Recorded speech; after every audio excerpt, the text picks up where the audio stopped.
മുനമ്പത്തിൻ്റെ പ്രശ്നത്തിൽ ഇപ്പോൾ ഒരു വീഡിയോ പ്രചരിക്കുന്നുണ്ട്. അത് വി.ഡി. സതീശൻ പണ്ട് മുനമ്പത്ത് വന്ന് നടത്തിയ പ്രസംഗമാണ്. ഉമർ അലി തങ്ങളും റഷീദ് അലി തങ്ങളും അടക്കം പറഞ്ഞിട്ടുണ്ട്, ഇത് മുനമ്പം ഭൂമി വഖഫ് അല്ല, ഈ വഖഫുമായിട്ടൊരു ബന്ധവുമില്ല, അല്ലാതെ ഇത് കൊടുത്തത് തന്നെ വഖഫാണെന്ന് പറയുന്നത് തന്നെ തെറ്റാണെന്ന് പറയുന്നു.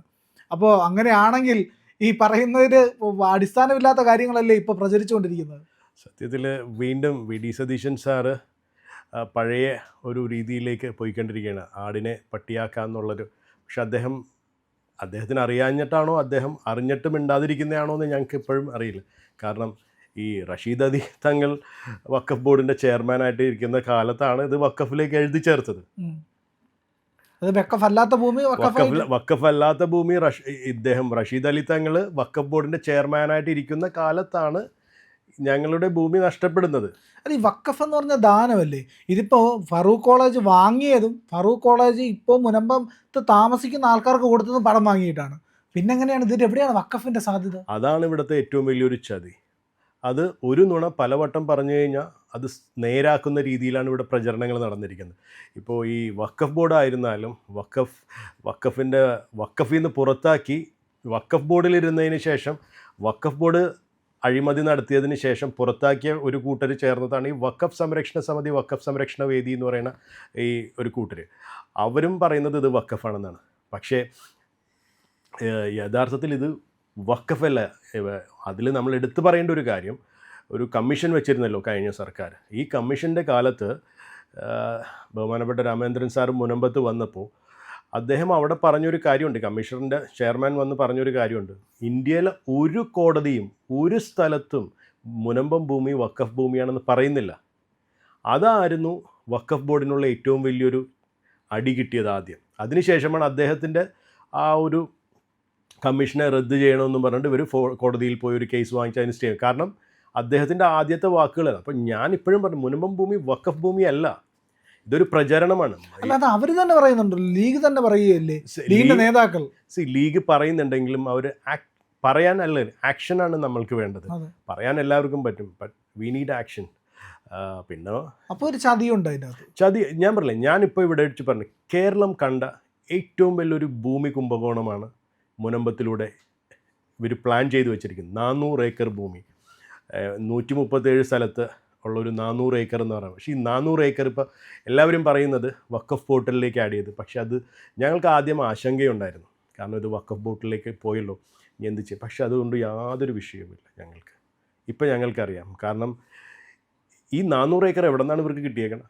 ഈ 400 ഏക്കർ ഭൂമി കൊടുക്കണതിന് ഒരു ഭൂമിക്ക് ഒരു അതിരുണ്ടല്ലോ, അതിര് കാണിക്കണമല്ലോ. എങ്ങനെ വെച്ചാണ് ഇവർ അതിര് കൊടുത്തേക്കണത്? എവിടെയാണ് ഇവർ പൊസിഷൻ സർട്ടിഫിക്കറ്റ് ഉള്ളത്? എവിടെയാണ് ഇവർ കരമടച്ചത്? 1.5 മാസം മുമ്പ് ഈ കഴിഞ്ഞു പോയ പിണറായി സർക്കാർ ഞങ്ങളെ കൊണ്ട് കരമടപ്പിച്ചതാണ്. ആ പേപ്പേഴ്സ് എല്ലാം എങ്ങനെ അതിനുശേഷം എങ്ങനെ കരമടയ്ക്കാൻ പറ്റി? അതിനുശേഷം ഈ കരമടക്കുന്നതിനെതിരെ ഇവർ തന്നെ ഒരു സ്റ്റേ വാങ്ങിച്ചിരുന്നു. അപ്പം ഞാൻ പറഞ്ഞു, ഇതൊരു വഖഫ് ബോർഡ് എന്ന് പറഞ്ഞ ഒരു തരം ചതിയന്മാരാണ്. ദൈവനാമത്തിൽ മറ്റുള്ളവനെ എങ്ങനെ ചതിക്കാം, അതാണ് അവരുടെ പോളിസി. അല്ലെങ്കിൽ എങ്ങനെ ആർക്ക് പറ്റും? ഹൃദയമുള്ള ഒരാൾക്ക് ചെയ്യാൻ പറ്റുന്ന ഒരു കാര്യമാണോ ഇങ്ങനെ ഒരു കൂട്ടം ആൾക്കാരെ ഒരു വഴിയിൽ പോകുന്ന, ഇപ്പോൾ വഖഫ് സംരക്ഷണ വേദി, വഖഫ് സംരക്ഷണ സമിതി എന്ന് പറയുന്ന വഴിയിലിരിക്കുന്ന ഞങ്ങൾക്ക് ശരിക്കും അവരെന്തോ, ഇപ്പം നമ്മളൊരു വഴി കൂടി പോകുമ്പോൾ ഒരു പട്ടി ഇരുന്ന് കുരയ്ക്കുന്നത് നമ്മൾ കാണാമല്ലോ, അതുപോലെയാണ് അവരും ഇരുന്നിട്ട് അങ്ങോട്ട് പറയുന്നതാണ്. ഒരു വഴിയോരത്തെ ഒരു പട്ടി ഇരുന്ന് കുരയ്ക്കുന്നത്, ഇത് വഖഫ് ഭൂമിയാണ്, ഇത് വഖഫ് ഭൂമിയാണെന്ന്. അത് ഇതിനകത്ത് മറ്റൊരു കാര്യം എന്ന് പറഞ്ഞാൽ, സതീശൻ ഇപ്പോൾ നിന്ന പ്ലേറ്റ് അങ്ങ് തിരിച്ചു. വി.ഡി. സതീശൻ 10 മിനിറ്റ് കൊണ്ട് തീർക്കാമെന്ന് പറഞ്ഞ ആളിപ്പോൾ പറയുന്നത് നിയമപരമായിട്ട് നോക്കാനാണ്. അതെങ്ങനെയാണ്? അപ്പോൾ അതിനകത്ത് ഈ ചതി ചെയ്യാൻ നിൽക്കുന്നത് ലീഗ് മാത്രമല്ല, സതീശന് ഒപ്പം ചേരുന്നു എന്നല്ലേ? ബഹുമാനപ്പെട്ട വി.ഡി. സതീശൻ സാറിന് ഇത്രയും ദിവസം അദ്ദേഹം പറഞ്ഞിരുന്ന ഒരു കാര്യം 10 മിനിറ്റ് കൊണ്ട് അങ്ങ് തീർക്കും. ഇപ്പോൾ ഞങ്ങൾ എല്ലാ നിയമവിദഗ്ധരെയും കണ്ടതിന് ശേഷം, എല്ലാവരുമായി സംസാരിച്ചതിന് ശേഷം ഞങ്ങൾ വീണ്ടും പറയുന്നു, അദ്ദേഹം വിചാരിച്ചു കഴിഞ്ഞാൽ 10 മിനിറ്റ് കൊണ്ട് ഈ കാര്യം തീർക്കാൻ പറ്റും. പക്ഷേ അദ്ദേഹം അന്ന് ഉപയോഗിച്ച വാക്ക് എന്താണ്? 8ൻ്റെ പണി കഴിഞ്ഞ സർക്കാർ തന്നെന്നാണ് പറഞ്ഞത്. പക്ഷേ ഞങ്ങൾ പറയും, അദ്ദേഹത്തിനിട്ട് ലീഗിൻ്റെ പണിയാണ്.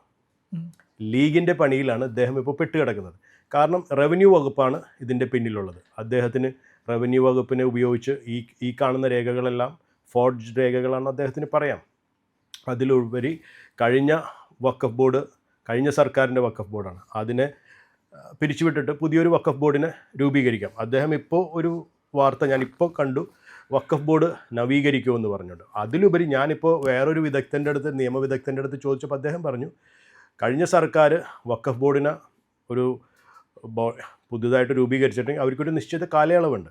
അപ്പോൾ അവർക്ക് വേണമെങ്കിൽ ഒരു കേസിന് പോകാം, കാലയളവ് വരെ ഞങ്ങളെ ഇരുത്തണം എന്നും പറഞ്ഞിട്ടുണ്ട്. കാരണം ഇപ്പോൾ വഖഫ് ബോർഡ് രൂപീകരിച്ചിട്ട് ഏതാണ്ട് 2 മാസമായിട്ടുള്ളതെന്നാണ് പറയുന്നത്. അപ്പോൾ അങ്ങനെയും കാര്യം കാണും. പക്ഷേ ഞാൻ പറഞ്ഞില്ലേ, യു പിയിൽ യോഗി ആദിത്യനാഥിന് 31,000 വഖഫ് രജിസ്ട്രേഷൻസ് റദ്ദാക്കാൻ പറ്റുന്നുണ്ടെങ്കിൽ വി ഡി സതീശൻ സാറിന് എന്തുകൊണ്ട് ഒരു വഖഫ് രജിസ്ട്രേഷൻ അതിനുള്ള ചങ്കൂറ്റമില്ല? ഇവിടെയാണ് ചങ്കൂറ്റം പറയുന്ന ഒരു സാധനം ആവശ്യമുള്ളത്.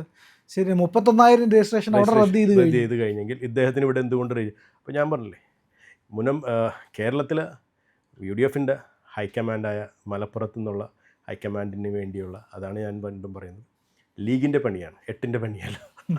അത് ഇതിനകത്ത് മറ്റൊരു കാര്യം കൂടെ ഉള്ളതെന്ന് പറഞ്ഞു കഴിഞ്ഞാൽ, ലീഗ് ഇപ്പോൾ പ്രവർത്തിച്ചു കൊണ്ടിരിക്കുന്നത് ഈ പറഞ്ഞതുപോലെ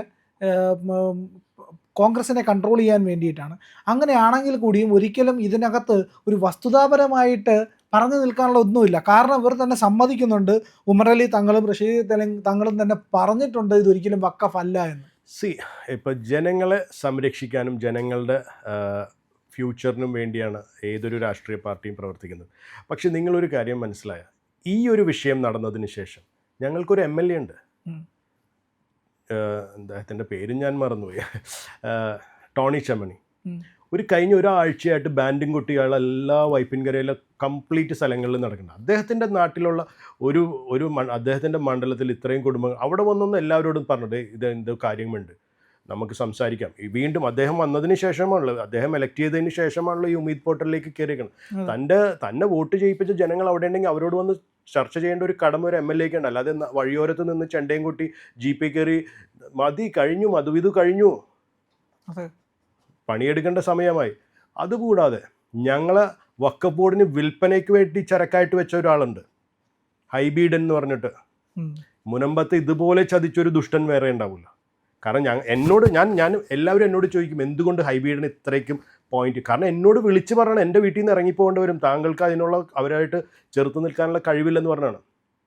അപ്പോൾ എന്തുകൊണ്ട് ഇവർക്ക് രണ്ടുപേർക്കും, ഈ MP-ക്കും ഈ MLAക്കും അവിടെ വന്ന് സംസാരിച്ചുകൂടെ ജനങ്ങളോട്?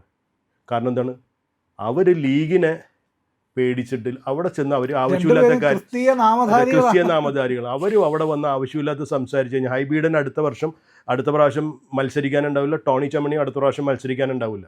അപ്പം ഞാൻ പറഞ്ഞു, ഒരു മണ്ഡലത്തിൽ നിന്നും താങ്കളെല്ലാം ഒരു ജനങ്ങൾ വിജയിപ്പിച്ചിട്ടുണ്ടെങ്കിൽ ആ ജനങ്ങളുടെ കൂടെ നിൽക്കണം. അല്ലാതെ മലപ്പുറത്ത് ഹൈക്കമാൻഡിൻ്റെ കാര്യങ്ങൾ സംസാരിക്കാൻ വേണ്ടിയല്ല ജനങ്ങൾ നിങ്ങളെ വിട്ടിരിക്കുന്നത്.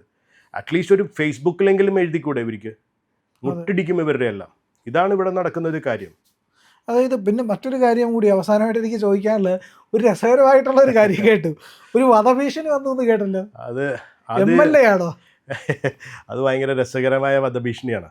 അതായത് ഞങ്ങളുടെ ഭൂസംരക്ഷണ സമിതി ഉണ്ടല്ലോ, അതിൽ ഒരു കൺവീനറുണ്ട്. അദ്ദേഹം കുറച്ചധികം ദിവസമായിട്ട് എല്ലാവരോടും ഒരു MLA ജയിച്ചതിന് ശേഷം അദ്ദേഹം, ഞാൻ ആ MLAയുടെ പ്രൈവറ്റ് സെക്രട്ടറി ആയിട്ട് എന്നെ തിരഞ്ഞെടുത്തേക്കാണ്, ഞാൻ അത് തന്നെ വരും.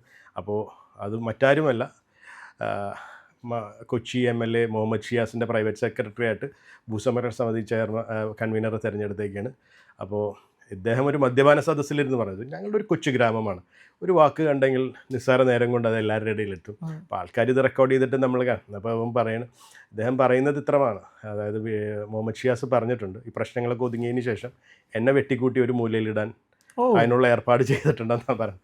അപ്പോൾ ഇത് മുഹമ്മദ് ഷിയാസ് അറിഞ്ഞിട്ടുണ്ടോ ഇല്ലയെന്ന് അറിയണം. പക്ഷെ എനിക്ക് ഈ ഒരു വേദി എനിക്ക് കിട്ടി, താങ്കളുടെ ഈ ചോദ്യവും കാരണം ബഹുമാനപ്പെട്ട മുഹമ്മദ് ഷിയാസ് മനസ്സിലാക്കേണ്ടത്, ആരെല്ലാം താങ്കളെ സമീപിക്കുമ്പോൾ ആരാണെന്നും അവർ ഇത്തരത്തിലുള്ള ആൾക്കാരാണെന്നും അവർ താങ്കളുടെ മുമ്പിൽ ഏത് രീതിയിലാണ് സംസാരിക്കണമെങ്കിൽ താങ്കളുടെ അടുത്ത് നിന്ന് മാറിയതിന് ശേഷം ഏത് രീതിയിലാണ് സംസാരിക്കണമെന്നും ശ്രദ്ധിക്കേണ്ട ഒരു കാര്യം അദ്ദേഹം റെക്കോർഡിംഗ് ഉണ്ട് ഇയാൾ പറഞ്ഞതിൻ്റെ. കാരണം ഇതിപ്പോൾ ഈ ഞാൻ പറഞ്ഞില്ലേ, മുഹമ്മദ് ഷിയാസിൻ്റെ റെക്കോർഡിംഗ് ഈ പറയുന്ന ആളാണ്. കാരണം ഇപ്പോൾ അതിനകത്ത് വേറൊരാളുണ്ട്, അപ്പോൾ നാട്ടിൻപുറ പ്രശ്നങ്ങളാണ്. അപ്പോൾ അവർ പറഞ്ഞു, അപ്പോൾ ഞാൻ പറഞ്ഞു, എനിക്കിത് ഞാനിപ്പോഴും ഒരു ബൈക്ക് ഓടിച്ച് നടക്കുന്ന ഒരാളാണ്. ഞാൻ അവിടെ നിന്ന് മുനമ്പത്ത് നിന്ന് ഇവിടം വരെ ഞാനിപ്പോൾ എൻ്റെ കാർ എടുക്കാൻ പറ്റാത്തതാണ്, ഞാൻ ബൈക്കായിട്ട് ഇവിടെ വന്നൊരു വ്യക്തിയാണ്. സോ ഇങ്ങനത്തെ കാര്യങ്ങളൊന്നും ഐ ഡോണ്ട് ഹൂ കേഴ്സ്, നമുക്ക് ഉപയോഗിക്കാൻ പറ്റുന്ന ഏറ്റവും ബെസ്റ്റ് വാക്കാണ് ഹൂ കേഴ്സ്. അത് അവരവിടെ കിടന്ന് പറഞ്ഞോളും. അത്രയേ ഉള്ളൂ എനിക്ക് പറയാനുള്ളത്. കാരണം ബിക്കോസ് സി അങ്ങനെ ഒരു വധഭീഷണി ഉണ്ടെങ്കിൽ ഞാൻ അതേപോലെ നിന്നിട്ടല്ലേ, അതെ അത്രയും ശക്തനായ ഒരുത്തനെതിരെയല്ലേ വധഭീഷണി വരുള്ളൂ. അതെ. അതിലെനിക്ക് ഭയന്നിട്ടുണ്ടെന്നല്ലേ അതിനർത്ഥം? ഞാൻ ഭയന്നിട്ടുണ്ട്. ഞാൻ എൻ്റെ നാട്ടുകാർക്കും എൻ്റെ വീട്ടുകാർക്കും വേണ്ടി നിന്നത് അത് പലർക്കും കൊള്ളുന്നുണ്ടതിനുള്ള ഏറ്റവും വലിയൊരു തെളിവല്ലേ എനിക്കെതിരെ ഒരു വധഭീഷണി. സോ ഹൂ കേസ്, അതിനെ ഭയക്കുന്നില്ല, അതിന്റെ ഒരു ആവശ്യമില്ല. അതെ, അത്രയേ ഉള്ളൂ. അത് തന്നെ എനിക്കും പറയാനുള്ളത്.